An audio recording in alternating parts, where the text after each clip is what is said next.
गणपती बाप्पा मोरया. आज आम्ही आलो आहोत चतुर्थी निमित्त श्री मोरया गोसावी मंदिराकडे. आणि आज संडे असल्यामुळे आम्हालाही वेळ मिळाला आणि संडेच्या दिवशी चतुर्थी असल्यामुळे मग आम्ही ठरवलं की आज आपण मोरया गोसावींचं दर्शन आज नक्कीच घेऊया. तर त्या निमित्ताने आम्ही आलो आहोत चिंचवड येथील मोरया गोसावी मंदिराकडे. तर त्यानिमित्त आम्ही एक छोटासा व्लॉग बनवत आहोत आणि त्यानिमित्त तुम्ही सर्व जण अनुभवणार आहात एक भक्तिमय प्रवास. जसं आपण मंदिराकडे चाललो आहोत तसं इथे तुम्हाला दिसेल की पूर्ण जत्रेचं स्वरूप इथं आलेलं आहे आणि सर्व भक्त मंडळी तुम्हाला इथे दिसतील.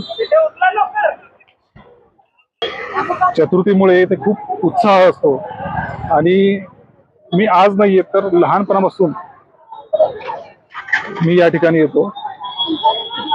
आज तरी आपल्याकडे सर्वांकडे गाड्या आहेत, सगळ्या गोष्टी आहेत, पण लहान असताना आम्ही 5 ते 6 किलोमीटर चालत दर चतुर्थीला न चुकता आम्ही या ठिकाणी दर्शनाला यायचो. आणि इथे येण्यामागचं कारणही तसंच आहे. मी लहान असताना म्हणजे एक पहिले 5 वर्षामध्ये मला फिट यायचे आणि कोणत्या तरी ब्राह्मणाने आमच्या आईला सांगितलं होतं की तुम्ही मोरया गोसावीला दर चतुर्थीला जाऊन ते एक सेवा करा. तर ती सेवा मला आठवत नाहीये, पण आमची आई आकुर्डी ते चिंचवड हा पायी प्रवास करून आम्हाला मी लहान असताना आम्ही चालत इकडे यायचो आणि 5 वर्ष तिने हे केलं सुद्धा. आणि त्यानंतर अद्याप मला फिट येणे किंवा असा कोणताही परत त्रास जाणवला नाही. ही एक श्रद्धा आहे. तरी आज या ठिकाणी हा भक्तिमय प्रवास एन्जॉय करत आहे. आता आम्ही मंदिराच्या गाभाऱ्याजवळती आलेलो आहोत. आता आम्ही जस्ट मंदिर परिसरामध्ये एंट्री करत आहोत आणि इथे खूप छान दुकानं आहेत जिथे आपल्याला पूजेचं साहित्य, हार, या सगळ्या गोष्टी तुम्हाला या ठिकाणी मिळतील.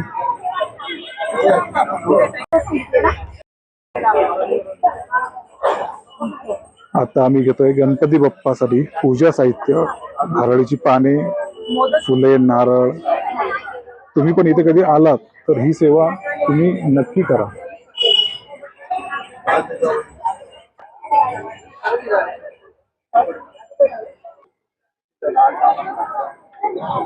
आता आम्ही आलेलो आहोत मंदिराच्या परिसराकडे. हे मंदिर जे समोर तुम्हाला दिसतंय, या ठिकाणी मोफत चप्पल स्टँड सुद्धा अवेलेबल आहे.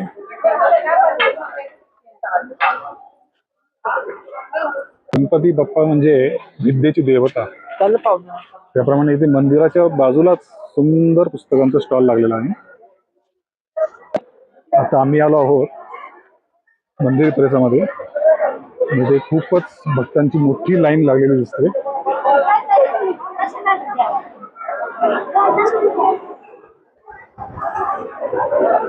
आणि हा क्षण अनुभवणे सुद्धा ही एक खूप मोठी ऊर्जाच आहे.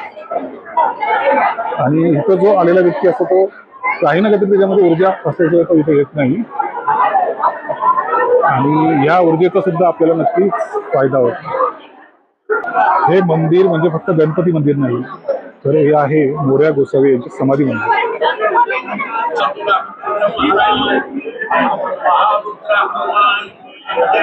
इथे येऊन सुद्धा भाविक भक्त गणपतीचा अभिषेक आणि पूजा या तीर्थस्थानी करतात. संत मोरया गोसावी हे गणपतीचे सर्वात मोठे भक्त मानले जातात आणि म्हणूनच आपण त्यांचा जयघोष करतो गणपती बाप्पा मोरया या नावाने. आणि त्यांनीच चिंचवड येथे एक सुंदर गणपतीचं मंदिर त्यांनी उभारलं आणि त्या ठिकाणीच त्यांनी जिवंत समाधी घेतली. असं हे खूप मोठी ऊर्जा असलेलं हे तीर्थस्थान तुम्ही आवर्जून नक्की भेट द्या. आणि हे मंदिर म्हणजे मंदिर नाही, संतांची समाधी आणि शक्तिस्थान या सर्वांचा हा संयोग आहे. म्हणूनच पुणे आणि महाराष्ट्रातील सर्वात मोठे तीर्थक्षेत्र मानले जाते. आणि आजही मोरया गोसावी पुढे भक्तांच्या सर्व इच्छा पूर्ण करतात. म्हणूनच इथे भक्तांची रांग लागलेली आहे, तुम्ही पाहू शकता.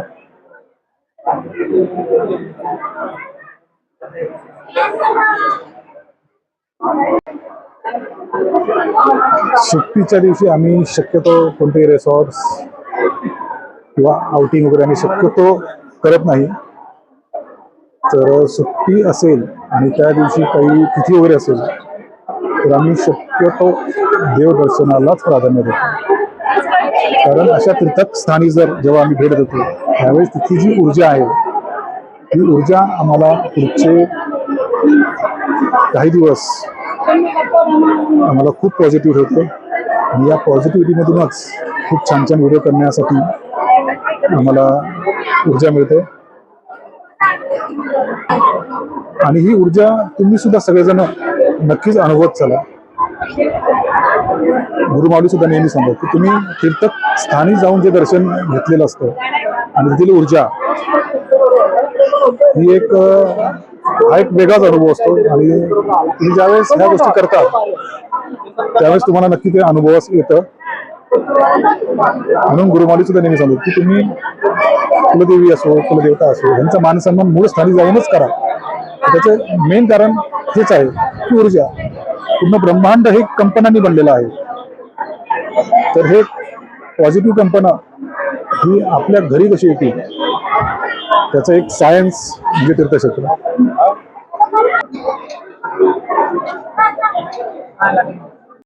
आता आम्ही आलेलो आहोत मेन गणपती गाभाऱ्याजवळ. पण पुढे गेल्यानंतर आम्हाला मोबाईल वापरून देतील की नाही हे सांगता येणार नाही. आम्ही प्रयत्न करू तुम्हाला दर्शन देण्याचा. हे बघा मेन गणपती मंदिराचा गाभारा आणि हा कळस. पावसाळ्यामध्ये असं म्हणतात की नदीला पूर आल्यानंतर हे पूर्ण मंदिर पाण्याखाली जातं. आणि या साईडला आहे मोरया गोसावींची संजीवन समाधी. या ठिकाणी सुद्धा आम्ही जाणार आहोत. बघा किती सुंदर स्वच्छ मंदिर परिसर आहे. तिथे आल्यानंतर खूप प्रसन्न जाणवतं.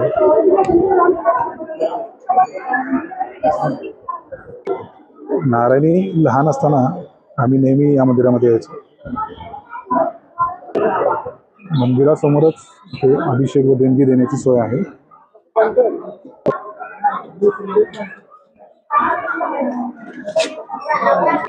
आता आम्ही मुख्य मंदिरामध्ये प्रवेश करत आहोत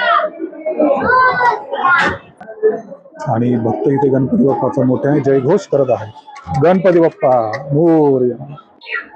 शेवटी आम्हाला गणपती बाप्पाचं दर्शन झालं. खूप मन अगदी शांत आणि प्रसन्न झालं. आम्ही खूप प्रयत्न केला तुम्हाला दर्शन देण्याचा, पण इथे मोबाईल अलाउड नसल्यामुळे तो नियम आम्हालाही मोडता नाही आला. ही आहे पवना नदी. पवना नदीच्या काठीच हे मंदिर वसलेलं आहे. पूर्वी आम्हाला नदीच्या काठावर जाण्यास परवानगी होती, पण आता ते गेट बंद केलेलं आहे. आता आम्ही मंदिराची प्रदक्षिणा घालत आहोत आणि प्रदक्षिणा घातल्यामुळे मन शांत होतं असं मानलं जातं. म्हणूनच या बाप्पाचं नाव आहे चिंतामणी. कुठलीही चिंता असेल तुमच्या मनांमध्ये ती चिंता हरण्याचं काम हा बाप्पा करतो. तुम्ही पाहिलंच असेल की मंदिराच्या पूर्ण बाजूला काही संतांच्या समाध्या आहेत. तर असं म्हणलं जातं की इथे 7 संतांच्या समाध्या आहेत. त्यामध्ये मोरया गोसावी यांचे चिरंजीव चिंतामणी महाराज यांची सुद्धा समाधी आहे. समाधी म्हणजे काय तर एखाद्या संताने जिवंतपणे ध्यान अवस्थेत शरीर सोडले त्या ठिकाणी त्यांचे स्मारक मंदिर बांधले जाते. विशेषतः मोरया गोसावी यांची संजीवन समाधी या ठिकाणी आहे. म्हणजेच स्वतः त्यांनी ध्यानात बसून या ठिकाणी समाधी घेतलेली आहे. आपण आता त्या मंदिराकडेच चाललेलो आहोत. हे बघा ही आहे चिंतामणी महाराजांची समाधी 7वे सत्पुरुष. बघा या ठिकाणी किती मोठी ऊर्जा आहे. आता आपण चाललेलो आहोत बाप्पांचे सर्वात मोठे भक्त संत मोरया गोसावी यांच्या समाधी स्थानात. बघा भक्तांची किती मोठी भक्ती होती. ते बाहेरच्या मूर्तीला पेढा खाऊ होतं. ही आहे मोरया गोसावी यांची संजीवन समाधी. इथे आल्यानंतर खूप शांत प्रसन्न. ह्या समाधीचं दर्शन घेण्याचा प्रयत्न आम्ही करूच. सर्वांनी दर्शन घ्या मोरया गोसावींची समाधी. गणपती बाप्पा मोरया, मंगल मूर्ती मोरया. मित्रांनो, आजचा हा आमचा भक्तिमय अनुभव आपणास कसा वाटला तो नक्की कमेंट करून सांगा. म्हणजे यापुढे सुद्धा आम्ही कधी कोणत्या तीर्थक्षेत्री गेलो तिथे एक छोटासा व्लॉग करायला आम्हालाही प्रोत्साहन मिळेल यासाठी. तर मंडळींनो, तुम्ही आता इतक्या वेळपर्यंत माझ्या मिस्टरांचं सगळं काही माहिती ऐकली असेल. आणि आता मी बोलते तर बघायला गेलं तर लग्नाच्या आधी मी सुद्धा गणपतीची खूप भक्त होती. खूप जास्त गणपतीचीच भक्त होती. गणपतीचीच भक्त. हा, त्यावेळेस स्वामी समर्थ महाराज हे कोण आहेत काय ते माहिती सुद्धा नव्हतं मला. लग्नानंतर पहिल्यांदा मिस्टरांकडूनच कळालं स्वामी समर्थ महाराजांबद्दल, त्यांच्या सर्व काही अनुभूती असेल किंवा सेवा सगळ्यांबद्दल सर्व गोष्टी कळाल्या. आणि आता एवढी स्वामी भक्त झाली आहे की आता गणपती सेवा फक्त संकट चतुर्थी असेल किंवा मंगळवार असेल या टायमिंगलाच होते. आणि तरी सुद्धा मी करतेच, कारण की आणि गणपतीची एवढी सेवा केल्यामुळेच आज मिस्टरांचं नाव सुद्धा विनायक म्हणूनच जसं मिळालेलं आहे. माझा जन्म हा विनायक चतुर्थीच्या दिवशी झालेला आहे. आणि ज्या वेळेस मला माझी मुलगी म्हणजे ज्यावेळेस डिटेक्ट झालं की मी प्रेग्नेंट आहे, तो क्षण सुद्धा मोरया गोसावीच्या मंदिरातलाच होता. त्यामुळे खूप असे क्षण आहेत आठवणीतले या मंदिराबाबतीत. त्याच्यामुळे जेव्हा केव्हा वेळ मिळतो आणि सुट्टी असा योगायोग जुळून आला की आम्ही येतोच म्हणजे येतोच या मंदिरात आणि दर्शन घेतोच. आणि कितीही गर्दी असते काही असते, खूप आठवणी आहेत त्या मंदिराबद्दलच्या. पण आता कंटिन्यू करते मिस्टर आता, कारण की आता मी मुलीला सांभाळते, गर्दी खूप आहे त्याच्यामुळे. आता आम्ही मंदिर परिसरातून बाहेर आलेलो आहोत आणि ह्या ठिकाणी तुम्ही बघतायच जत्रेचं स्वरूप आहे. खूप छान छान इथे वस्तू विकायला असतात आणि शीतलला अशा ठिकाणी येणं खूप आवडतं. ह्या ठिकाणी चालूच आहेत साबुदाणा वडा आणि चटणी. खूप प्रसिद्ध असते आणि खूप टेस्टही खूप छान असते. ऐन उपवासामध्ये आम्ही साबुदाणा कधी खात नाही, पण ह्या ठिकाणी आल्यानंतर आम्ही नक्कीच साबुदाणा वडा आणि चटणी त्याचा अनुभव घेतोच. सुंदर स्टॉल्स आहेत. नारायणी म्हणते मला कच्ची दाबेली खायची आहे आणि आम्हाला खायचं साबुदाणा वडा, म्हणून आम्ही हॉटेल निवडलेलं आहे.